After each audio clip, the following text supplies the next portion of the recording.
I'm ranking Legend of Zelda games into a tier list. Let's see how it goes. Starting off with the original Legend of Zelda, please don't hate me, but I'm putting it at just okay. If you were a kid when this game came out, then I can understand why you probably like this a lot more than I do, but unfortunately, I just think that this falls short compared to all of the rest of the games in this franchise. Next up on this list, I have A Link to the Past, and yes, this is definitely a good game. Honestly, I almost called this game great, but there's a lot of other games in this franchise that are just way better. For this next one, I actually made a new category called Needs a Remake because Oracle of Seasons was actually pretty cool. Another one that belongs in that category is Oracle of Ages, which if you don't know about these two games, they kind of went hand in hand. Like, you get half of the story with one and half of the story with the other, and by playing both, you get the whole story. But they came out on the Game Boy, so I imagine if these got a remake now, it would just be combined into one title. It's most likely not going to happen, but it would be dope. Up next, I have Legend of Zelda Skyward Sword, and even with the HD remaster,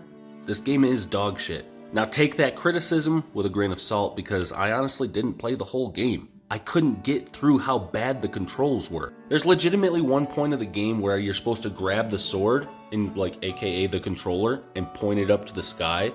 And the dude was holding his sword like this. It's all sideways up here, down at one point.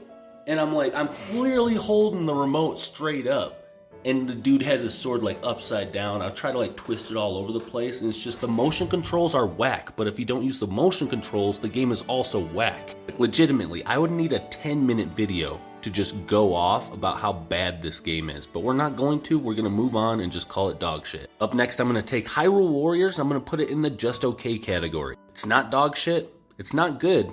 It's just okay. To me, this just feels like a mobile game that you put on the Nintendo Switch, and because of that, it just feels cheap and kind of whack. Seriously, play this game for about 5 minutes, and you've experienced it all. You don't need to play it anymore. Alright, now we're getting into the better Zelda games, with the first one up being Legend of Zelda Breath of the Wild. For a long time now, I have considered this to be not only the best Zelda game, but the best game ever made. This game sets the bar for what open world games are expected to do. If you can see something in this world and your character is strong enough to get there, then you can literally go wherever you want. It's like a giant playground. I've never had more fun exploring any video game ever. Now I could talk all day about Breath of the Wild, but we're running out of time, so we gotta move on. Next up on the list, I'm taking Ocarina of Time, and I'm calling it great. This game was the first time I actually fell in love with this franchise, and I've never looked back since. Now this one's a little bit controversial, but I actually really like Majora's Mask. It's great. Another great one is Twilight Princess. This game was a lot of fun. So was Wind Waker, but I only ever had the chance to play this once, so I'd like to play it again. And last but not least, the only God tier game on this list, Tears of the Kingdom. Follow for more.